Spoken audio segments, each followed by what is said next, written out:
Welcome back, ladies and gentlemen. We're running Snowrunner Hardcore mode. Well, okay. We've been calling it Hardcore mode. It's just hard mode. But Hardcore mode sounds more hardcore. So that's what we're going with. But we're currently taking the Jeep up to the roadblock to find out exactly what we're going to need. My guess is service spare parts.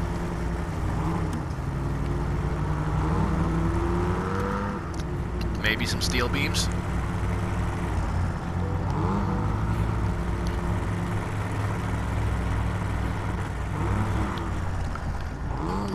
And I'm wishing I had bought, because this is the...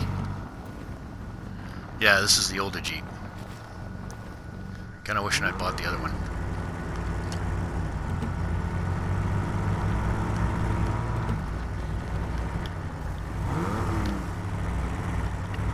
I don't know why. I just do.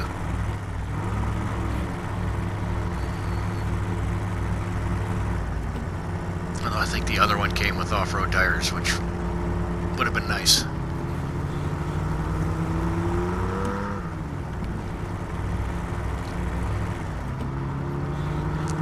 With this Jeep, I'm not going to be able to get the upgrade that's on that little island over there. At least I don't think I will. I don't know. Maybe I'm just short selling this Jeep. Maybe it'll make it. Oh! Oops. You know, sometimes I forget. I need to drive more careful on hardcore mode, because that's going to cost me money.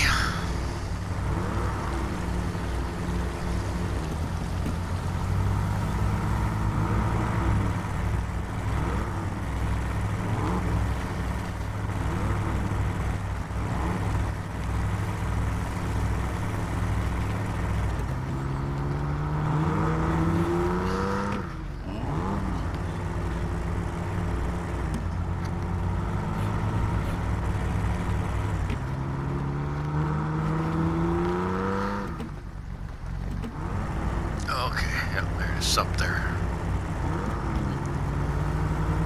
Right? Yep, there's a roadblock.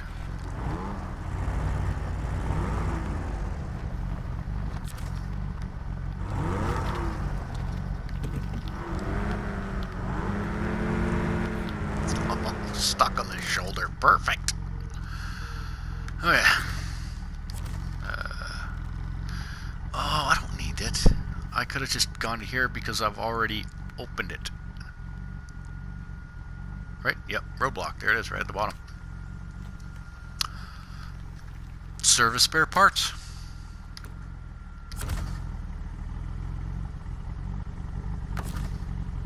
Stop engine. Hop in the Fleet Star. No, the trailer.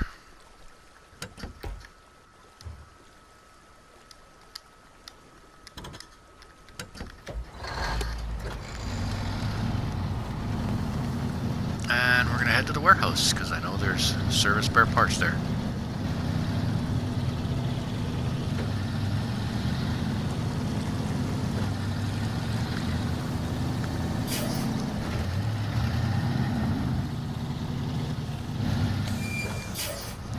Where's the road? There it is. And when I say road here, I use that term very loosely.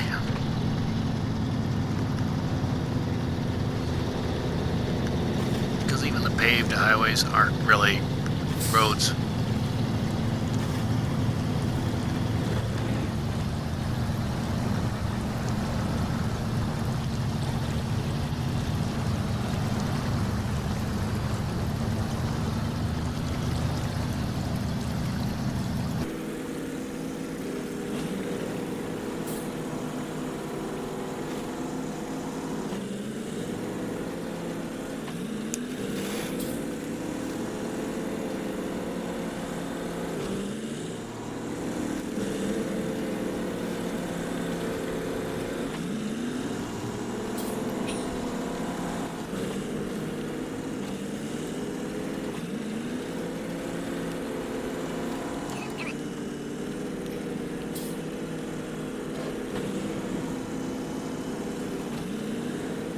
Yeah, so you can travel a lot faster around here if you don't use the roads.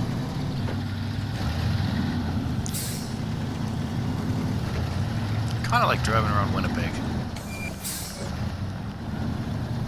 Although even our sidewalks are every bit as rough as our roads.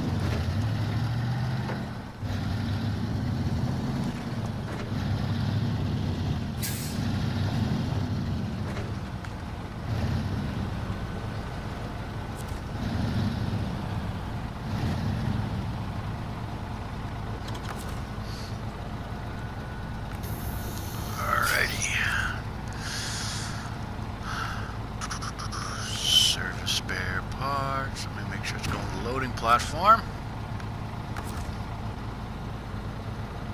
Crane mode.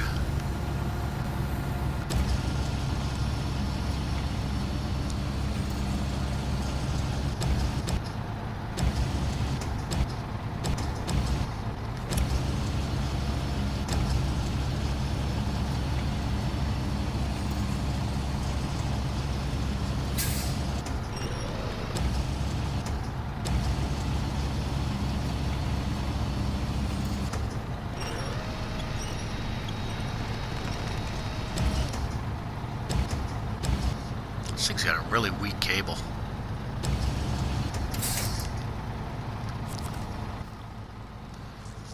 Why am I in here? I want cargo management. Service spare parts.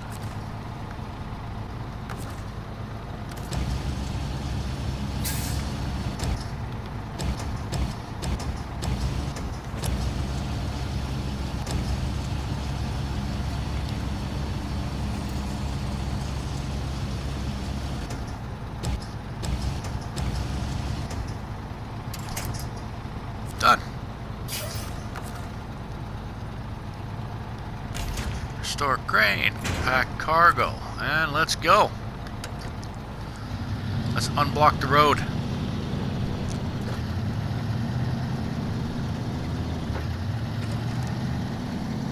And then from there, I'm thinking we might actually just take care of that Motel woes job, because that one keeps popping up on my screen here.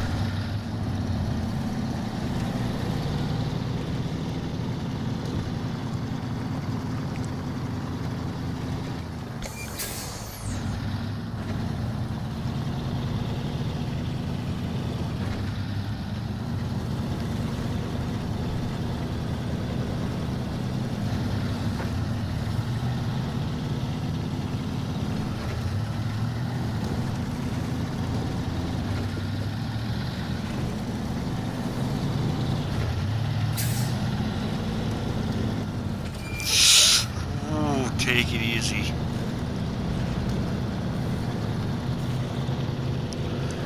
Doesn't seem like much, but rushing when you're coming up to a corner like this and you've got a good little slope there is just enough to roll a truck.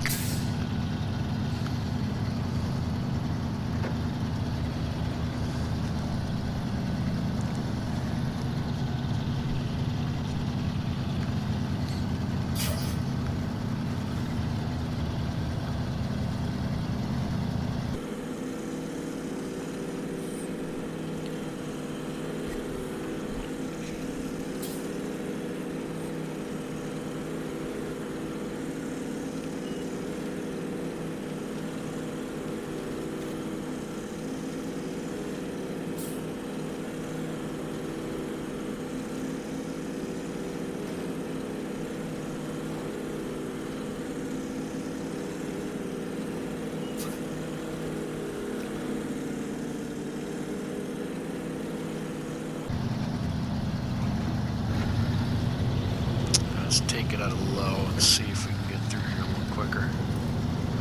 Of course we can. It's the only thing that makes sense.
Done. That's another job in the books. Now we're still on Motel Woes. Curtain side trailer. Wait a second. Is that, no, it is. Okay, yeah. It's hidden in here somewhere. I think that's it right there.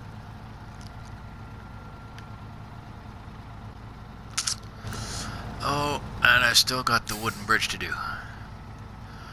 But in order to do that, you know what? I got a better idea. We're going to cruise over here. We're going to hook up this sideboard trailer, which I believe has 2 pallets of wood in it. Drive it across here. We'll pick up the upgrade, and we will take care of this wooden bridge.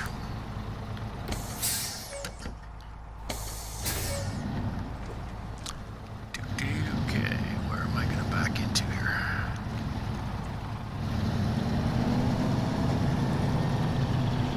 Right here.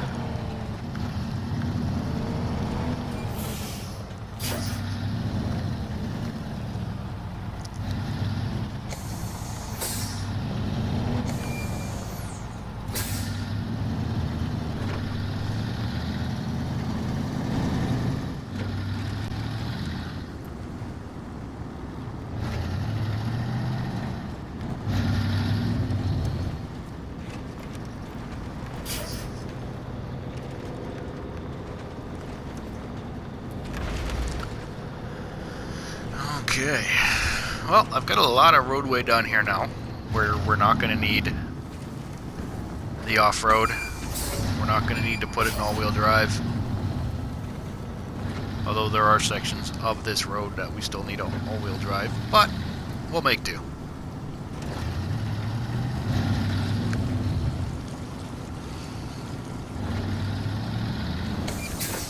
Pretty soon we can start knocking off some of the other jobs.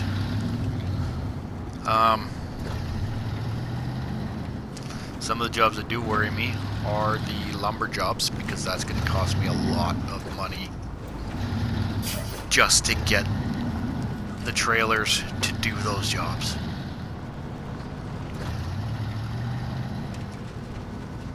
Plus the crane. Or I spend the... Although, I'm not even sure anymore. I'm pretty sure some of the jobs, when it comes to loading the truck or trailer, some of them only charge like $150, some charge $350.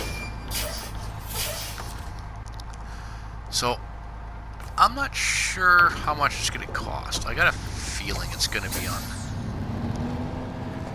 I just feel like it's going to be on the $350 side of things. I know there is one job that requires like 9 separate deliveries just of lumber. And at $350 each, that's just over $3,000 just in loading costs. But just for the one job. Oops, I believe the crane probably costs between $5,000 and $6,000.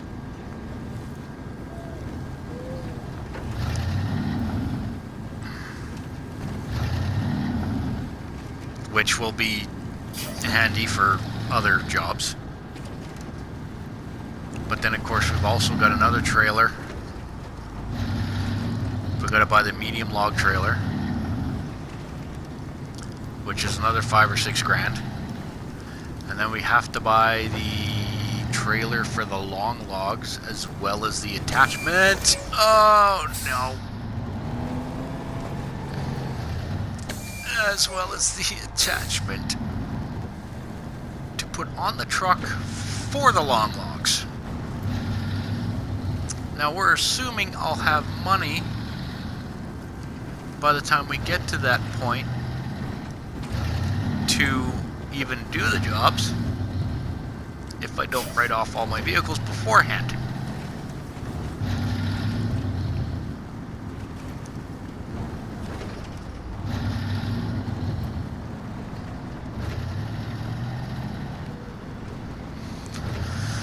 Ah, well. So those are... Once we start getting to those jobs, I think it's going to force me to move on to Smithfield Dam.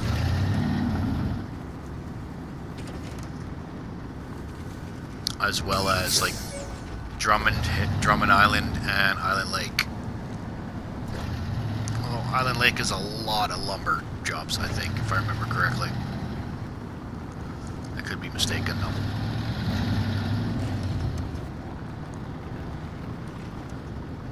So we're going to be forced to move on to the other maps long before I'm done here.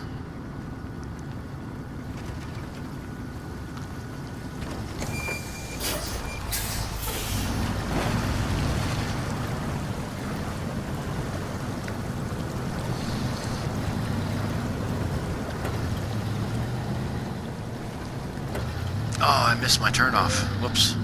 I'll take this one, I guess.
Ouch!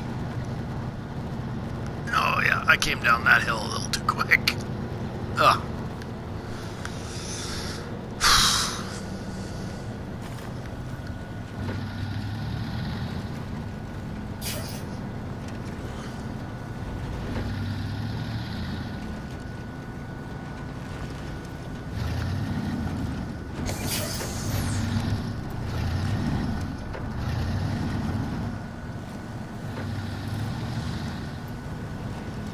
It's starting to get light out. Looks like the sun's starting to come up soon.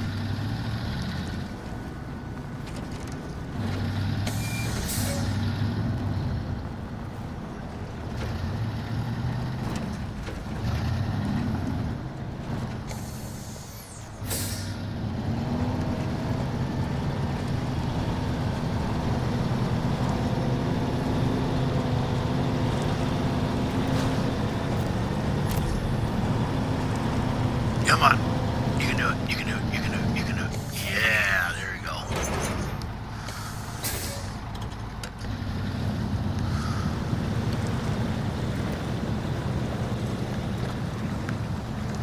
I may need the winch to get me out of this, though. But we'll see. Nope. Maybe not. Not a problem.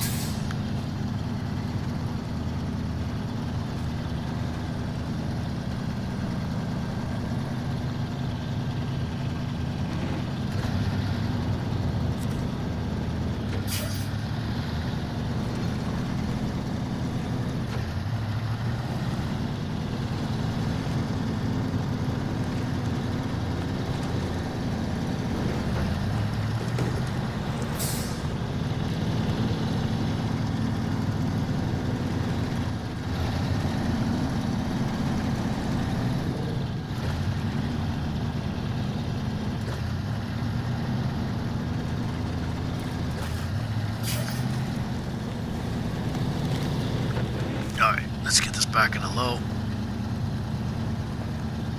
Come on.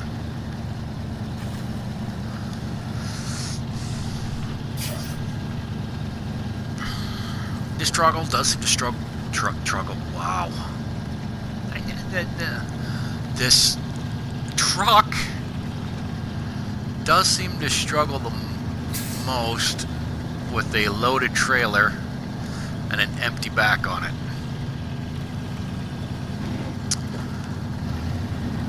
Personally, I don't blame it. That's not surprising.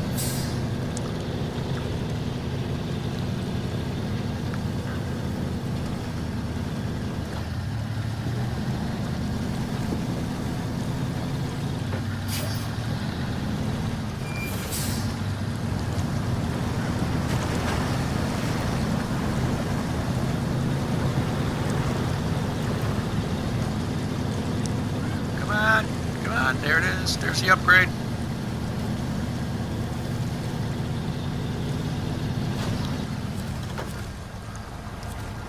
Which one is it? Raised suspension for this truck. Oh, yeah. Beauty. So we can jack this sucker up. That is good.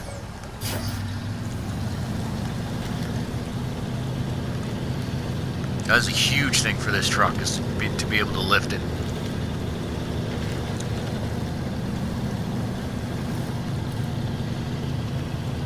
The next big thing to get for it is the off-road transmission. And maybe a little more power.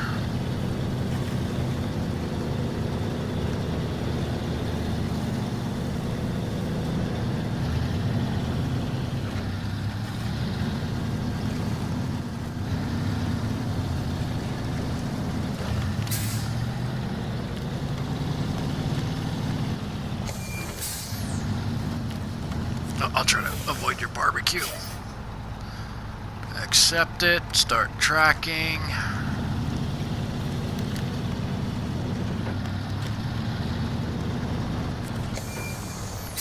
Cargo management. Unload. Done!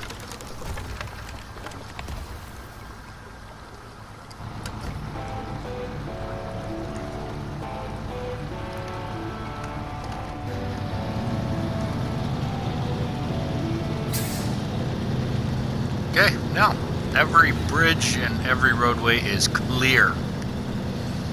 Officially.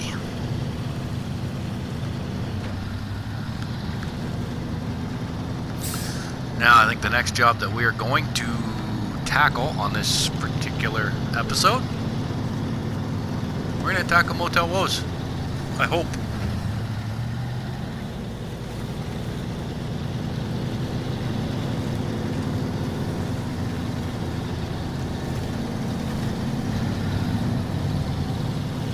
I'm going to drop this trailer off back near the by the lumber mill.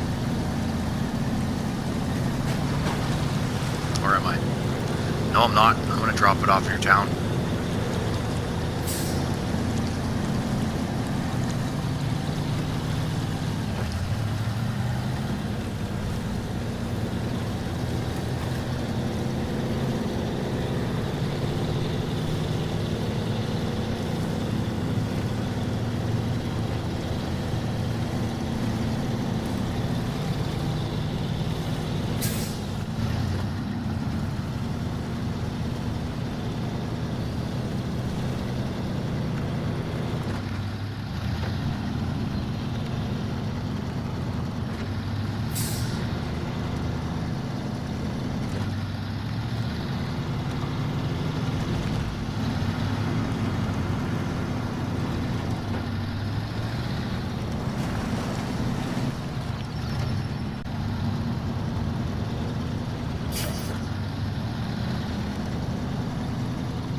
the best place to drop? Oh, I know where the best place to drop this off.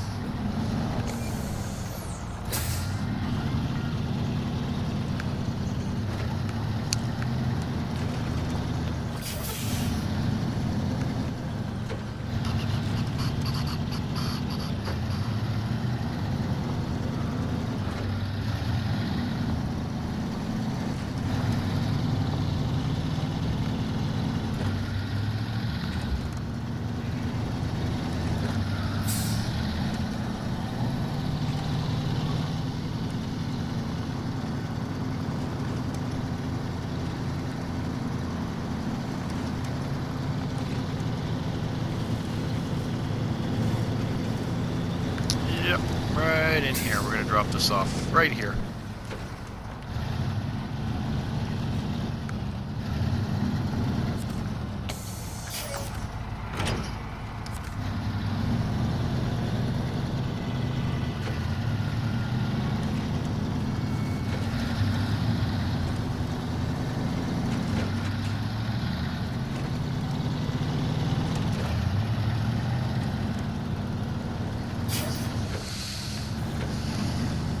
Come on.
Oh, don't careful. Careful. Okay.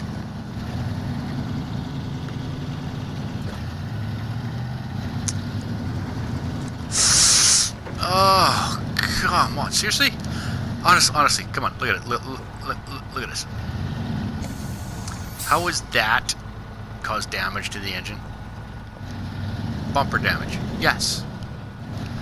I may have rubbed a tire. Sure. But engine?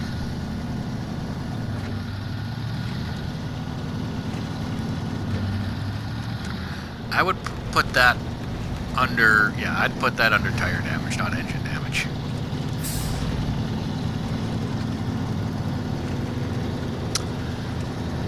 Okay, I didn't miss the turn off yet, did I? Nope, I think it's right here.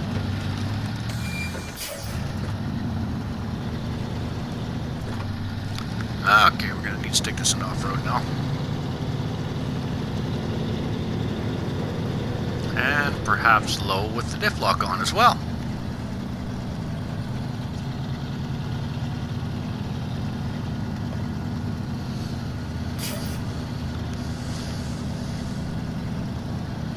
Actually, this reminds me of the time I had to take a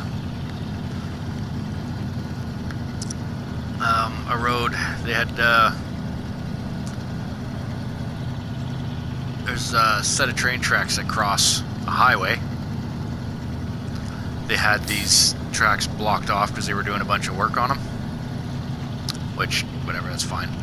So they detoured us down gravel roads. Well, I had a choice.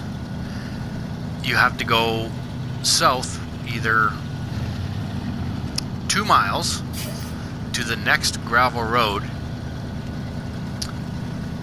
and then take that road 1 mile to get across, and then the 2 miles back to the highway.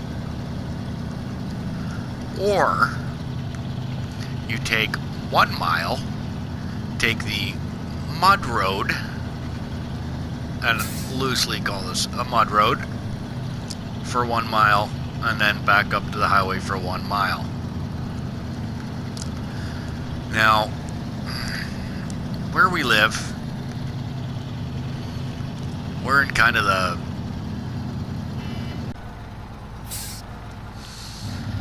okay, where was I when I was so rudely interrupted? Yeah, you can take the 1 mile of mud road, and where we are, again, is we're in kind of near the tail end of the Red River Valley, which is basically clay. I got about, oh man, I got about 15 feet down that road, and my tires were slicks. They were packed with wet clay. I was doing about, oh man, 20, 25 clicks down this clay road and struggling to keep it on the road. It was brutal. That was one of those situations where I was greatly regretting my decision. So I should have taken the extra 2 miles.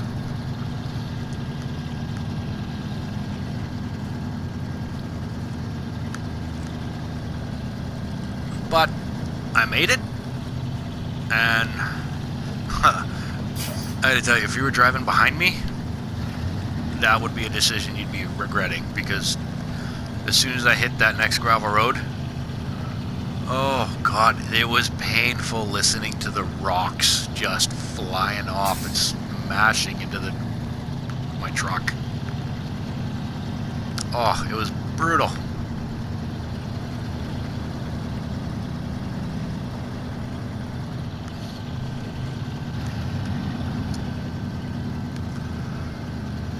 But yeah, oh, that was fun.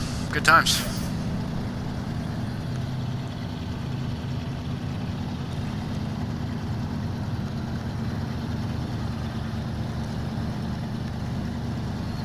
Come on. Yeah, sometimes you're just better off taking the long way. Because if I had taken the long way, I could have done 80 clicks down the gravel roads without a problem. I probably would have been faster.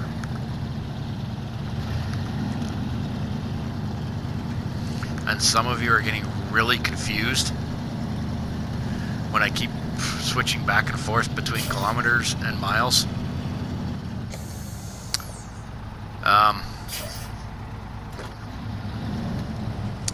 I should say that, yes, I'm Canadian, live just outside of Winnipeg, Manitoba, Canada, and we do officially we run off of the metric system. Unofficially, we still use a lot of the Imperial because the bulk of our trade is with the United States. That said, like lumber, the United States is our biggest customer, really, when it comes to lumber. So all our lumber isn't 2x4s, 2x6s. It's all measured in Imperial measurements, which I gotta tell you, it's a lot easier to say 2x4 than, what would it be, 38 by 76, which would be the millimeter measurements, I think, if I remember correctly. 2x4 just kind of rolls off the tongue a little easier. But that said, out here, outside the city, which is I'm pretty sure the entire country, the roads were laid out in 1 mile increments. So we do have, it is a confusing setup because the roads were laid out in 1 mile increments. So from one road to the next road, you're 1 mile. However, our speed, our speedometer, distance that you travel, all the signs that'll tell you Winnipeg 37, It's all in kilometers. In fact, I do remember actually as a kid, teenager, I was one of the rare few that got to do in math class imperial and metric in math. Which I gotta tell you, I think we should be teaching everybody. If some countries are still going to use imperial, teach it to everyone. It made me a far better carpenter knowing imperial and metric. Granted, most of the stuff that I do is considered is in imperial, using feet and inches. If you get into some commercial jobs, as well as all government jobs, it's in metric. So knowing how to work with both has only made my job a lot easier. So I know a lot of people are gonna seriously disagree with me on that, and that's fine. Disagree with me, but I'm right. I think you should know both. And that is something I'll be teaching my kids, both.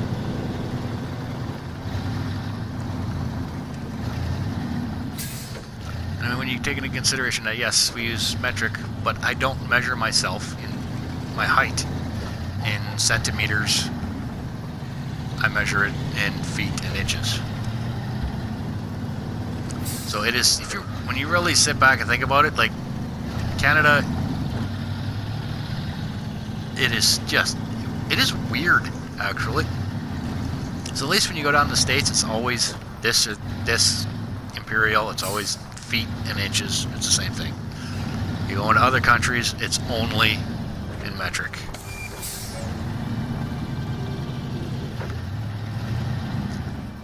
But Canada, yeah, no, we're a strange bunch. But we are done our Motel Woes job. That is 2 more jobs done on this episode. And that will also conclude...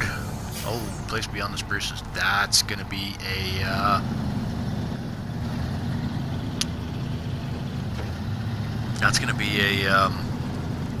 scout mission.